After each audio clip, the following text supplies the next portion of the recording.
Now, welcome back to the second part of the show. We have a lot coming up in the second part of the show. I'm going to be talking to the wonderful Jim Beglin in a second. Firstly, some texts. Are the toilets in City Square open? I wonder, is this person wanting to go to the toilet? Damien, the demonstration on Saturday needed to be done, and there was a lot of issues on social media. Damien, discrimination is part of our world. It's the well-educated traveller girl who isn't considered for the job. It's the refugees in the county and how they're received. It's the elderly who are not treated with dignity, and all deserve equal opportunities. Thank God. Damien, all lives matter, but protesters put a lot of lives at risk over the weekend. I know they're saying the protests were right to go ahead. Can you wish Chris Gordon the very best of luck with reopening his shop, House of Gordon in Tramore, from his mum, brothers and sisters? We will certainly. Is Argos open today? Yes, Owen said Argos is open today. Jim Beglin, good morning. Good morning, Damien. Thank you very much for joining us. How are you? Pleasure. I'm good, thanks. We're all well. I mean, I suppose there's a lot of people out there that's suffering with the virus. Thankfully, we've managed to escape that, and I think you probably look to those closest to you initially, and we're all great here, thank God. Lovely, and I know you're hoping to be back in the Etihad on Wednesday week for the Man City-Liverpool game. Way! Man City-Arsenal. Man City-Arsenal, sorry, Man City-Arsenal, yes. Yeah. I don't know, I'm still awaiting the schedule. They're keeping us on hold at the moment while they're sorting everything out, but I've been told to get the car MOT'd. Because I think we're about to get quite busy. I mean, because they're going to try and condense everything into a short spell now, we're going to be a bit hectic, I think, and then into a new season not long after this one will eventually end. I hope we'll get there anyway. Yes, and for people that don't know, you played schoolboy football in Waterford, originally Bolton and then Bowes. I was looking at your name on the thing there recently. You joined Shamrock Rovers, I think 1980, and 3 years at Milltown, then over to Europe and part of the Liverpool team, the great Liverpool team. We're going to talk a little bit about that in a minute and talk about this as part of Waterford's greatest sporting hero. I was interviewing some Liverpool fans during the lockdown up in St John's Park and putting to them, imagine if the Premier League doesn't come back. And you could see the fear and the anguish on people's faces, Liverpool fans.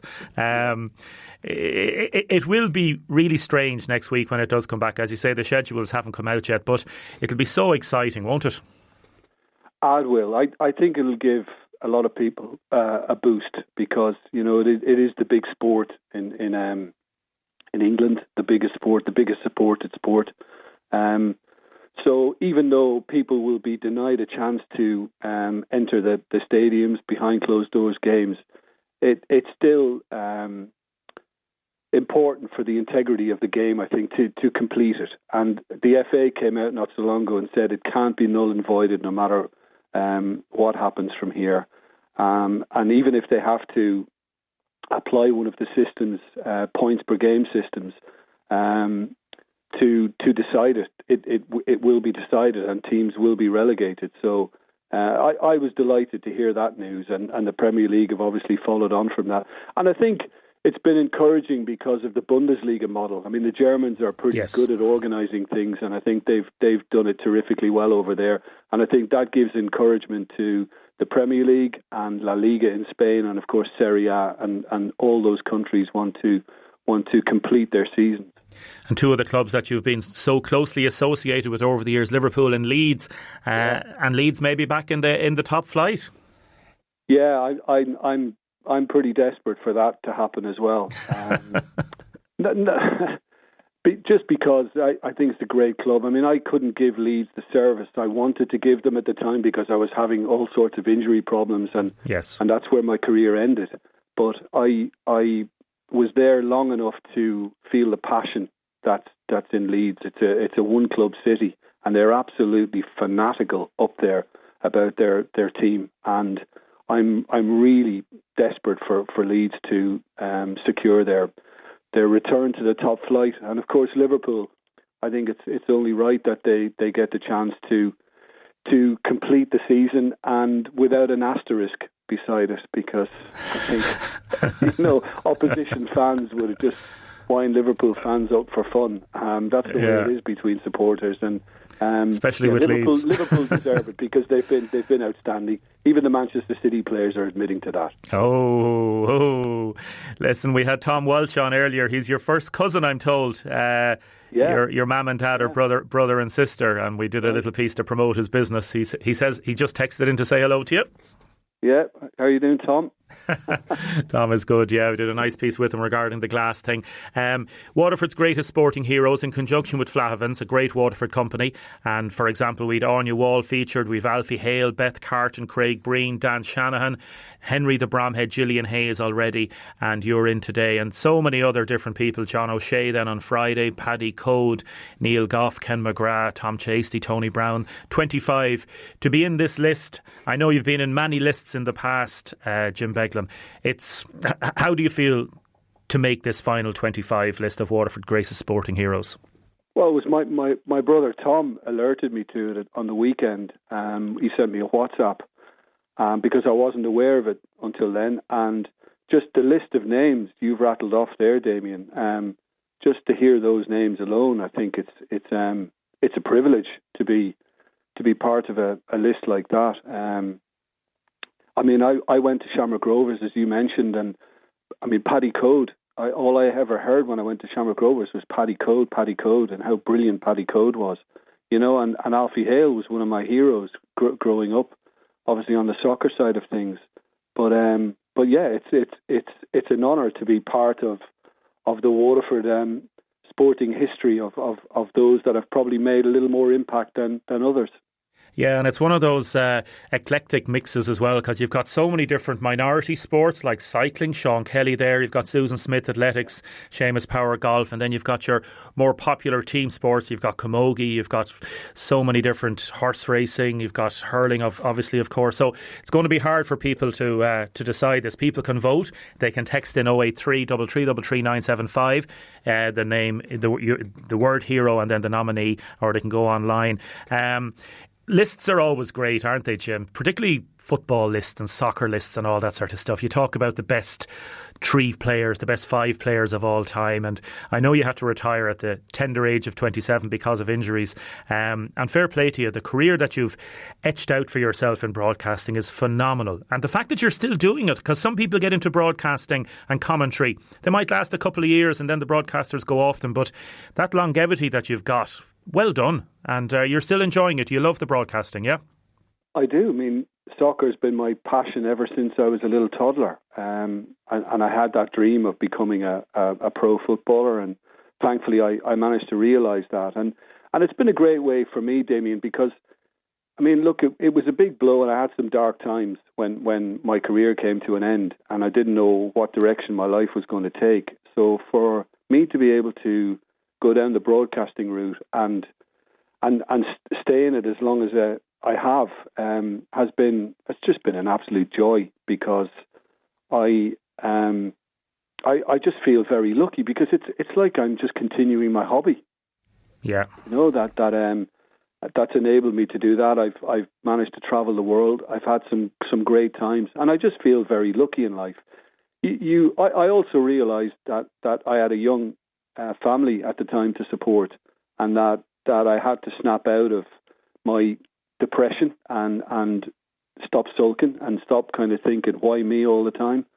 Because, you know, life goes on without you. You get the wave of sympathy, and then life just kind of leaves you behind. And I realised pretty quickly that I'm going to have to react, and I'm going to have to find something that will give me some longevity, and it will help me support my family and get through life. I mean, you know, it was like as serious as that at times, and you know, through the commentary work particularly, I've been very fortunate, and thank God I'm still getting away with it.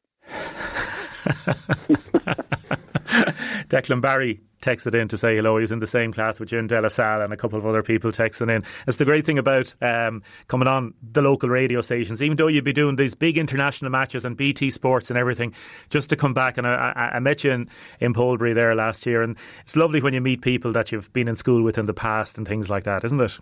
Well, it is. In fact, I have. There's always a debate in my own home as to where home really is, because Anytime I'm going across to maybe Dublin to do a game, I always try and, if I can, get back down to Waterford.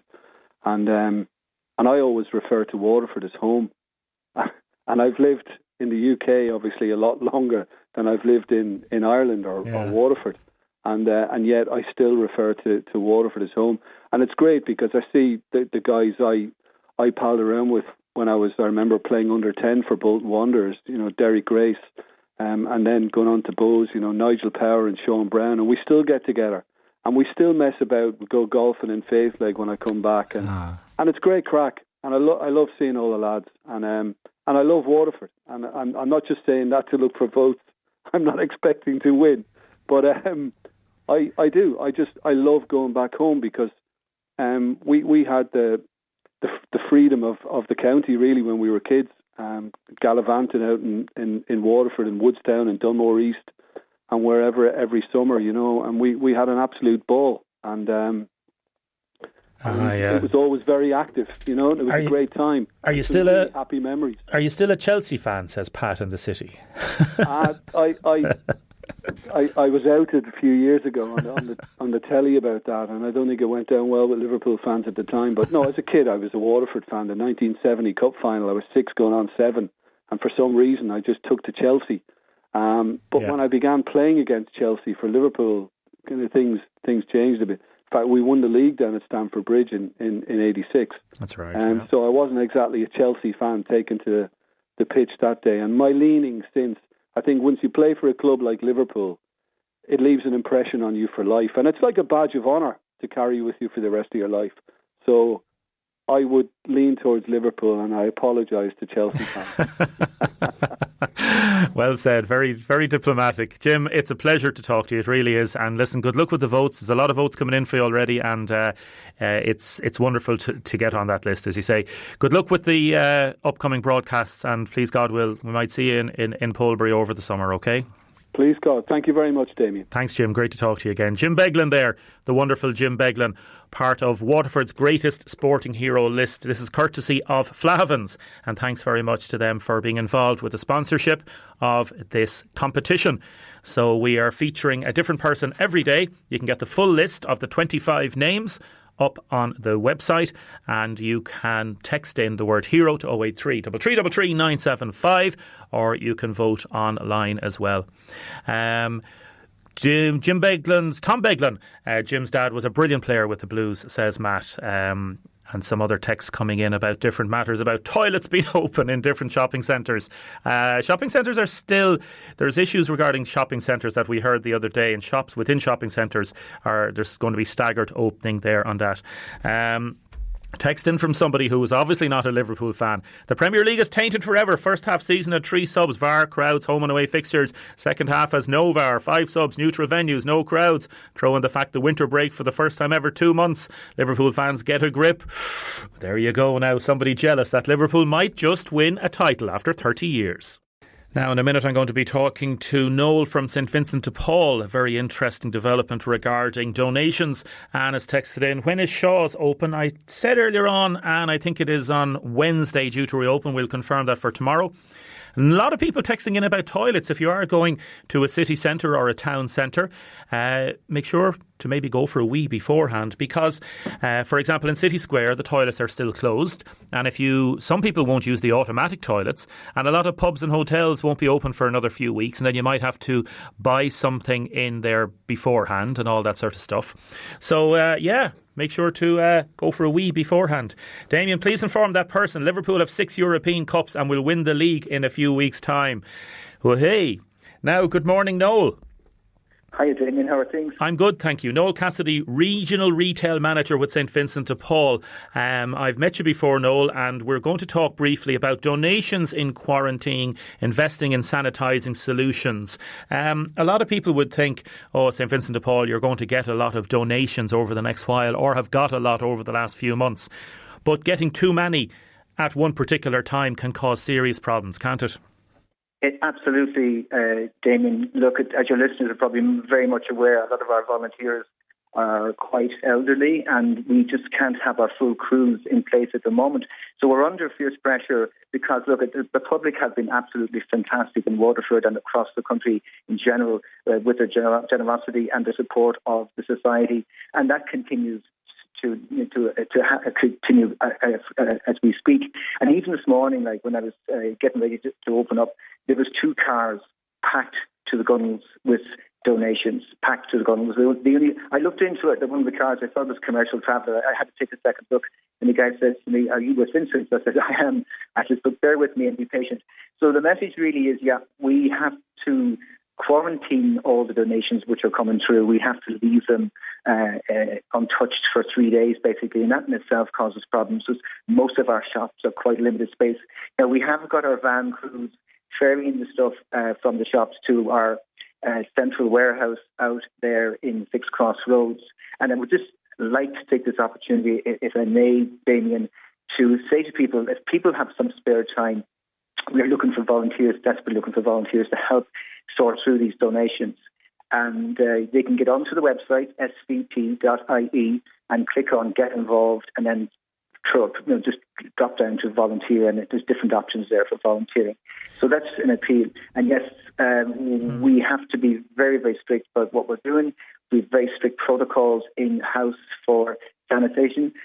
We've got special stations for our volunteers, and we are doing team briefs and risk assessments on a daily basis. So we're really throwing the kitchen sink at this to ensure that people can enjoy a safe environment in our shops, and also that our volunteers have a very safe working environment also. Yeah, that's very important, the quarantining of items that are left in. And as you say, space is an issue. Because people might think there's been a lot of volunteers and they're working away and it should be fine, and like nobody is doing an awful lot or haven't been doing an awful lot of work over the last 3 months, some organisations, but they'd think, surely there's enough people working within charities like the SVP. But as you say, a lot of your volunteers are over 70s. A lot of them had to cocoon, and I suppose they're a little bit wary about getting back out into the community still. So that appeal for volunteers, that's a very real one, isn't it? It is really important. And, we were talking amongst ourselves here, and perhaps there's an opportunity for a government initiative here.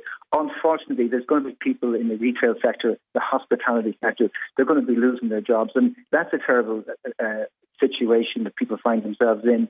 But in that situation also, there could be a bit of, comfort in as much that people with that skill set could get involved with an organisation like SVP to do something.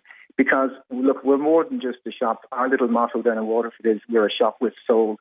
And basically what we're saying is we've got other considerations. And, we're very much on the cusp of the wave here with regards to upcycling, recycling, reusing, ensuring that, the bad side of fast fashion is addressed. Like, we've got some super things to do with great opportunities for people to do visual merchandising. And there's all sorts of things we can bring and develop with folks who want to volunteer with us. And again, we're hugely dependent on our volunteers out in Six Cross Roads, those ladies who come in there, and Paul, who comes in with one man out there, and they sort through the clothing and they allocate it around Waterford, city, county and the region in general. So very much it is an appeal for people. If they've got time, 4 hours a week perhaps, we'd certainly benefit from that. Yeah, and we've done quite a bit, as you know, with yourselves, and it's an organisation that's close to our hearts. Going forward, the next 3 to 4 months, do you see financial issues coming to fore regarding charities, regarding matters such as this, Noel? I do. We've had some very good support from some of our landlords over the last 3 months to assist us with our rents. Government have been sort of kind enough to get a moratorium on rates for a period. But look, we operate in the commercial world, and if people are losing their jobs and people haven't got the income, it's going to be a sort of a burden. And we are like every other commercial operator as such, even though we are a charity, we'll have drains in our resources. So we're only hoping that we can deliver for our customers, deliver for our donors, and just keep the show on the road. Yeah. There's going to be real economic challenges ahead, and I think there's a new kind of realisation amongst people in general that, it's important to lend a hand and to help your neighbour and to be looking out for the other person. I think I've seen a lot of that around in recent months, and it's a good thing. But I only hope that we can stay the course and continue to be providing a valuable service to our customers in Waterford very simple. And in the region. Yeah, very simple question. Is the shop on the Cork Road, just near beside Woody's, is that open at present? It's not open at the moment. Or the Polbury one?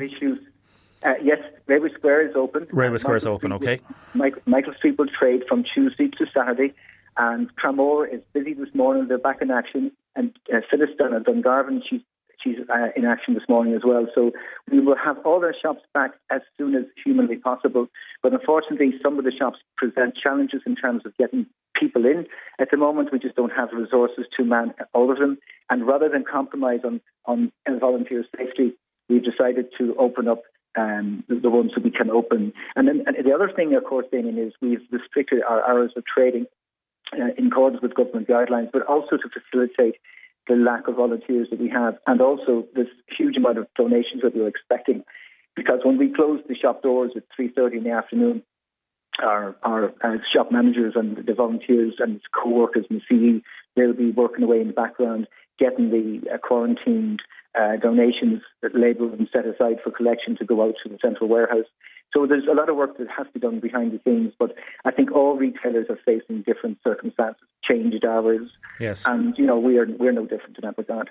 Okay, listen, thanks very much, Noel. It's a pleasure talking to you and all your staff and volunteers. The very, very best of luck over the next few weeks and months, okay? Thanks, Damon. Really appreciate that. Thank you very much. Take it easy. Noel Cassidy there, Regional Retail Manager with St Vincent De Paul. I have done a lot of decluttering in the last 12 weeks, says Linda, and I want to give some of my stuff away. Polbury is open there, as I said, Linda. Polbury, St Vincent de Paul is open. What about toilet facilities in towns and cities for adults or children with special needs, says this texter. We've had a couple of people who work in Shaw's who've texted in to say they've no confirmation of back to work yet. Doubt if it will be Wednesday, more like Monday the 15th. Another texter in, good morning, I work in Shaw's. The staff haven't been given an open date yet, so it more than likely won't be this week. That is from a Shaw's staff member. Island Lane is opening tomorrow, and we've actually been on to Shaw's head office, but no response there yet. Keep in touch. Joe from Cherrymount has said, lovely to hear Jim Beglin. Great interview, well done. He sounds great. Keep your texts and comments coming in. Next, we're going to be talking to Jimmy O'Gordon from Lismore. Now, a business person in Waterford has texted to say we've the highest savings per head in Europe. We have that for a rainy day. We're in the middle of a monsoon, Damien. Please start to push people to start spending. Very, very good point. And Declan Barry texted in to say hello to Jim Beglin. Julie just spoke with the communications officer for the council. The council car parks are charging now, so pay if you're going into town. The council's switchboard is open, but the physical customer service desks are not open yet. There will be a phased return for those later in the month. And libraries are operating a contact and collect service. So libraries are operating a contact and collect service. Now, looking after your mental health and well-being, it's so important. Here in WLR, we're trying to do that all the time, promoting positive mental health awareness. Now, in conjunction with the Suicide Awareness Cycle in aid of suicide or Survive SOS, it takes place each year in Lemmy-Brine. This year's cycle was due to take place on Easter Sunday. Unfortunately, it had to be postponed. So we're asking you now to complete your own 20k cycle for SOS between today and Sunday, June 21st, to help raise money for mental health and vital funds for SOS. So you can cycle 20k between June the 8th and June 21st. Donate via WLRFM.com. And we want you also to nominate 3 friends to do the same and use the hashtag cycle for SOS. And due to COVID-19, 70% of SOS funding has been cancelled. So to help promote this, we have done a series of reports. We're going to play them this week. Mary O'Neill has been talking to different people who've been involved in mental health challenges in the past. And she recently spoke to a number of people in Waterford who've lost loved ones to suicide. So this might be a difficult piece for some people to listen to. It's very important, though. It is a really important item, and that's why we're playing it here this morning. And thank you, Mary, for doing these lovely interviews with the different people. Firstly, she spoke with Jimmy O'Gorman from Lismore. Good morning, Mary. How are you doing, Jimmy? Yeah. Lovely to talk to you again. Fine, Mary. Yeah, Grant, good to talk to you as well. Yeah, yeah. It's a while since you've been around as more, Mary. So good to talk to you at any time. We had a lovely day back in my days in the newsroom in WLR together down in Lismore, Jimmy. You brought me around to all the sites and everything, so it was really nice to meet you. That's quite true, yeah. Now, Jimmy, we're going to talk about a topic that I suppose in Ireland nowadays we do talk about more than we used to, but it's still an incredibly heart-wrenching situation to happen any family or friend, and that's the issue of losing someone you love to suicide. Jimmy, tell me your story. Well, I suppose, Mary, we lost our son Pat on the 9th of April 1999. And up to then, I suppose, Pat was a normal young man, 26 years of age, full of life, carefree, out and about, lived with his partner Margot in the pride of his life, and his son Liam. He had a great interest in various spheres of life, especially sport. He loved sport, loved all kinds of sport, but his number one priority was Gaelic games, and especially hurling, Lismore hurling and Waterford teams. And he was very, very lucky that he was in an era in Lismore when they were very, very successful. And he'd have won all underage, under 14, 16, minor and under 21 counties. And he was a member of the Lismore senior hurling team that won 2 counties in 91 and 93. You'd say everything going okay, as we thought, life being normal. And suddenly, on this particular morning, you get a phone call to say that Pat isn't around, he's not at home. And as the day goes on, I suppose the red lights are flashing and you're wondering what's going to happen next. And then finally, the world around you closes in around you and there's a black cloud over the whole place. And Pat's body is found. And that was the start of, I suppose, the greatest crisis Anne and myself and the family ever faced. But those are the things, Mary. You can prepare for those things, even if you had noticed it's not possible to prepare for death, I think. But when you get this, you just can't remember what happens after that. And the next few days are a cloud and a haze. But I would have to say that the support that we received from everybody was unbelievable. And I suppose Pat's maybe popularity, or one thing, if you like to say, for the want of a better word, was proof of the attendances that were at his removal and at his burial. And after that, Mary, life goes on then. I suppose that's the hardest thing to face, that life goes on all around you, and you can't say no to that. That has to happen. But the next few weeks, months, and I suppose even up to now, are unbelievable. The one thing I think that happens through all of this is that time. They say it's a great healer, and it is, but for me, time, you learn how to cope and how to deal with those awful challenges that confront yourself and myself and the rest of his family. Pat had 3 sisters, Liz, Siobhan and Jennifer, and his brother Alan. And it wasn't easy on them as well. And it was, I say, very hard on them, because I, for number one, as the father of the house, wasn't in a good place. But you have to face the challenges and get out and about, and you have to be fair to everybody in the house as well, because if you're not right, if the man of the house isn't right, anything else in the house isn't right. But we did face those challenges, and I have to say, Anne was a rock at those times, because it wasn't easy on her either. But one day, I suppose about 3 or 4 months later, a very good friend of mine called to me, and he said he wanted to see me. And he came into the house and we sat down, and he asked me, how was I doing? And I said, okay. And he said, tell me the truth. How are you doing? And I said, not good.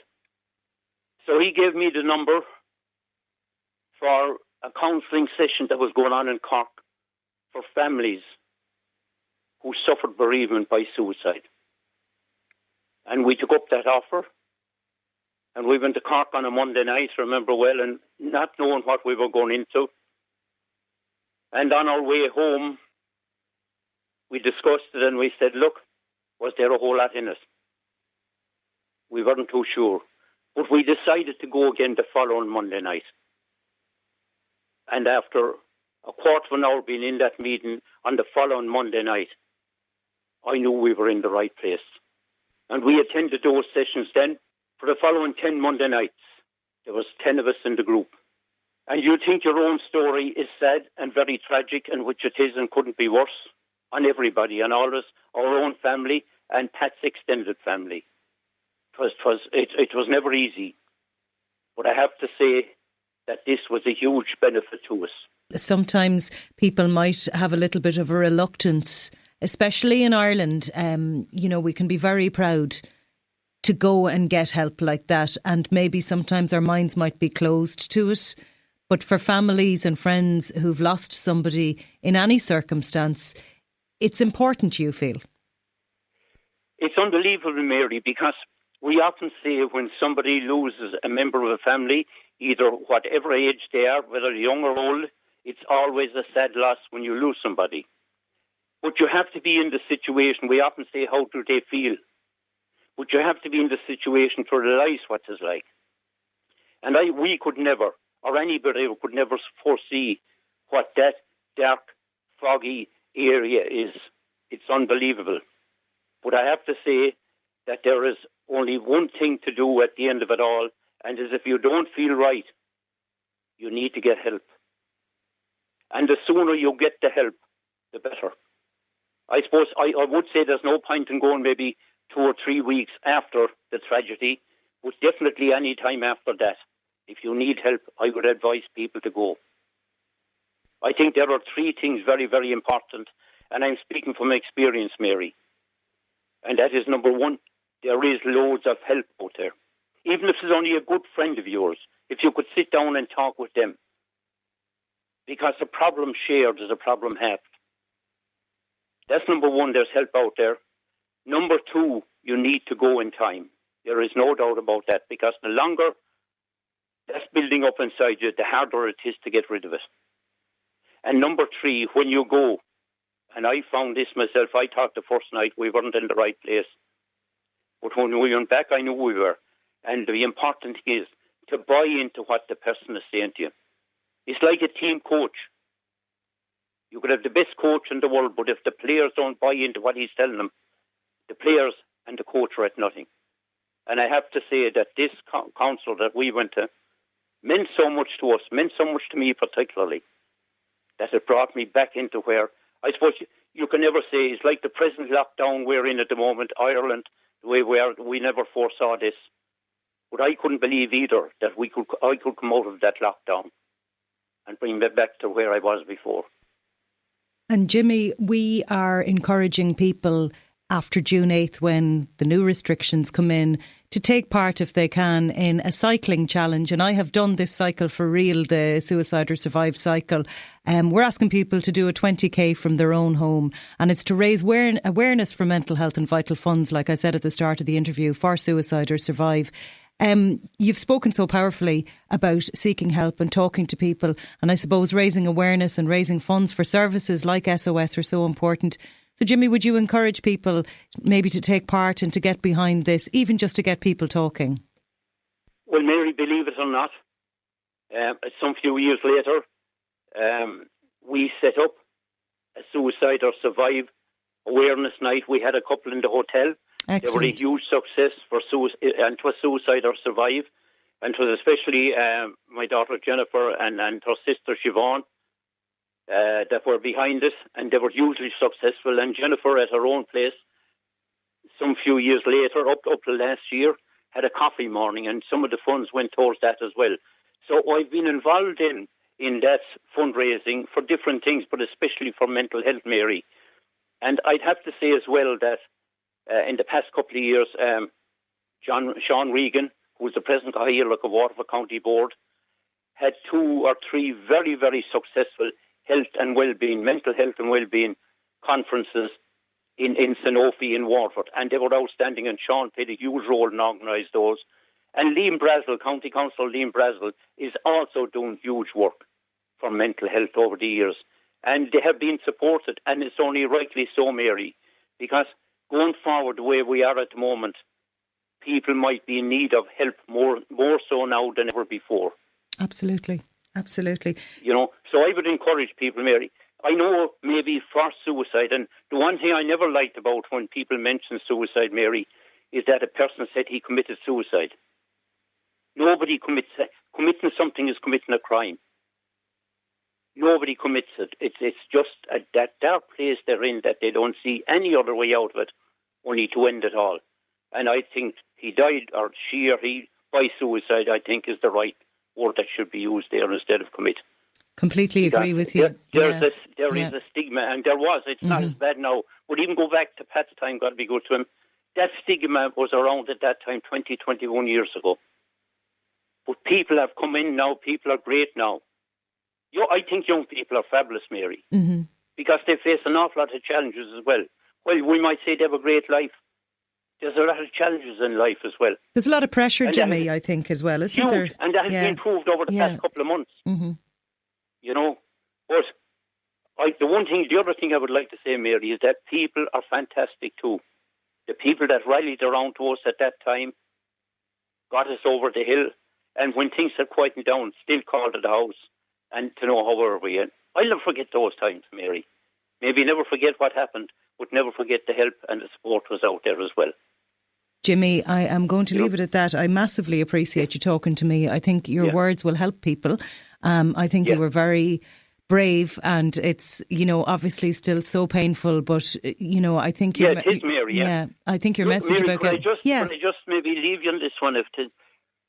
When I was involved in the Munster Council, I was asked one night to go to a very prominent second-level college in Munster to speak to the junior certs and the TY students and the leaving students. And there was a few presentations, and there was one thing and another. But at the end of it, I had to say a few words when it was all over. But without having planned to do, I just happened to mention that I was the parent of a son who died by suicide. And the discussion that it provoked or invoked after from parents and young people was unbelievable.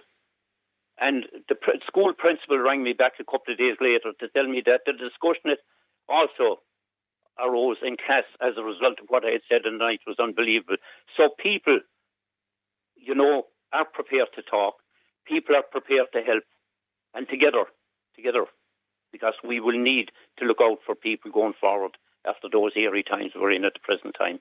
With the help of the man above, and there is somebody up there who looks after us, and with the help of all the friends and neighbours and everybody, we'll get through this. The challenges are facing us now, the same as we as a family got through that as well in those awful tough times. Jimmy O'Gorman, thank you so much. Wow, that's a powerful interview. Mary, thank you so much for that. Jimmy, thank you so much for talking to Mary about that. This is part of our Suicide or Survive awareness issue, SOS Cycle 20k. You can go online if you want. Anybody affected by that interview? 051 872 114 is the number for the Samaritans. 051 872 114. As Jimmy says, we have to talk about these things at certain times. It's very important. Let's have a little bit of Mary Black, just to ease us out of that. Now, keep your texts and comments coming in. I'm going to be talking to Tara and Daniel in a minute. Firstly, I want to wish that man all the happiness in the world. I lost 3 friends from suicide. My heart bleeds for him. That's from William in Dungarvan. And a text in, just got confirmation shows due to reopen Monday the 15th. That's next Monday from that texter. Now, good morning, Tara. How are you? I'm great, Damien. How's yourself? I'm wonderful, thanks. Tara Kelly, you were swimming in the Gillamine this morning. Is there a lot more people out and about in Tramore today? Every morning we go. We've been swimming out since the first week in May, Damien, and I can tell you, this morning that the 20-kilometre distance is in, which is great to see. Yeah, the car park was packed. People were out. Liquid Valium, as a friend said to me. Liquid Valium. Tell me about your little boy, Daniel. He's 10 years of age. Daniel is 10 years of age, and he's in 4th class in Mr. Dunford's class in Holy Cross School here in Tramore. And we were actually in London when all this broke. We had booked to go to London because it was Daniel's birthday and my own birthday, and we went over to see a show.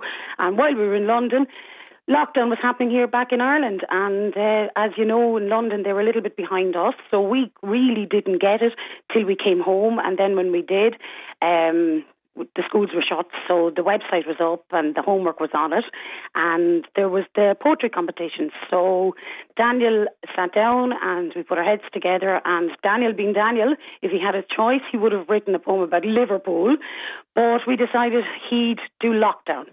So he submitted it and he won. So needless to say, we're very proud of him. Yeah, and this is part of the Waterford Teachers Centre competition that we've been playing some of the poems and we've been listening to some of the little boys and girls that have won these. So I'll talk to you in a minute, Tara. Can you put Daniel on to me there for a minute, please? Now. Thank you. Put me on to him. Thank you. Good morning, Daniel. How are you? Good. Great. So tell me, you're in 4th class in Holy Cross and... Are you missing school at the minute? No, not really. Not really, no. I'd say you're just missing your friends as well. You're going to get back to see them now in the next few weeks. So tell me about your poem Lockdown. How did you can read it out now in a minute, but why did you decide to write about lockdown first? Because I wanted to write about what was happening in the world. Yeah, and do you think you might write a poem about Liverpool if and when they win the league? You will? Yeah. Yeah. Who's your favourite Liverpool player? Van Dijk. Oh, you like Van Dijk, do you? And do you play a bit of football yourself as well, you do? Yeah, I do. Good stuff. OK, so read out your poem there, nice and clear and nice and loud. And this is Daniel Fitzpatrick reading his poem, Lockdown. Lockdown by Daniel Fitzpatrick. On March the 13th, the year 2020, I was in London. The crowds were aplenty. I didn't know what all the fuss was about until I came home. The whole place was shut. I couldn't play soccer or hurling or Gaelic. My friends were in lockdown. The whole place was meaning. I was thrilled at the thought of no school or no homework. Then Mum said school website and she had the code right. I haven't seen Granny and Grandad in weeks. My hair is so long it's now down to my cheeks. I so miss my friends as I'm stuck at home, but I'll keep myself busy by writing this poem. Ah, Daniel, that's wonderful. That's really, really nice. Well done. Congratulations. And you came first in the 3rd and 4th class category in the poetry competition. Do you like writing? Yeah. Yeah, and you've won a little prize, I think a voucher with the book centre. You're going to... What do you think you'll get with it? Probably like a Diary of the Wimpy Kid book. Oh yeah, that's really good. That's an excellent one. Well, listen, congratulations and well done and good luck over the summer and best of luck when Liverpool win the league. You'll be a very happy little boy, will you? Yeah. Put me back onto your mammy there. Daniel, thanks so much, OK? Thank you. Thank you, well done. Hi, Damien. Tara, he read it beautifully there. It's a really nice poem. He did really well and fair play to him. It's great, isn't it? Yeah, he's a good young fella now. He is, in fairness to him. Yeah, and he's missing all his little friends and... Missing all his friends, yeah, and missing his granddad especially because Dad is down in Clorebridge nursing home, as you know, but like that we hopefully will get in to see him pretty soon and he's doing well, so like that, we'll just have to take it in stages, Damien. And what's Granddad's name again? Larry Kelly. Larry Kelly, give him a special mention. He's listening to us as we speak, and Granny's Mary Kelly, and she's listening to him as well. So, like that, it's lovely now to be able to see the grandparents again, It is. Well, we're going to play a special song for them now in a minute. Would you please? It was their anniversary on Saturday. They were 54 years married. Wow. And we got in just to do a drive-through in Clorebridge, so we hadn't seen Dad in 14 weeks. And Clorebridge were absolutely wonderful, so we went down and we were able to see him. So it was joyous. Super. Tara, lovely to talk to you again and well done again and to Daniel. Thank you very much. Thanks for taking the call. God bless you. Thanks very much, Tara. Lovely to talk to you. Tara Kelly there and her 10-year-old Daniel Fitzpatrick. Now, let's end with a little bit of REM. Shiny, happy people. Today is a positive day. Many businesses are reopening. It's the start of the next phase of reopening Ireland. We want to wish everybody happy Monday. Thank you very much, Julie, for producing. Thanks to Owen for his inserts into the programme, his reports from Saturday and also reports from the city centre today. Andy is up next. Have a great day, folks. Mind yourselves. Have a great week. And it's going to be very positive for so many people.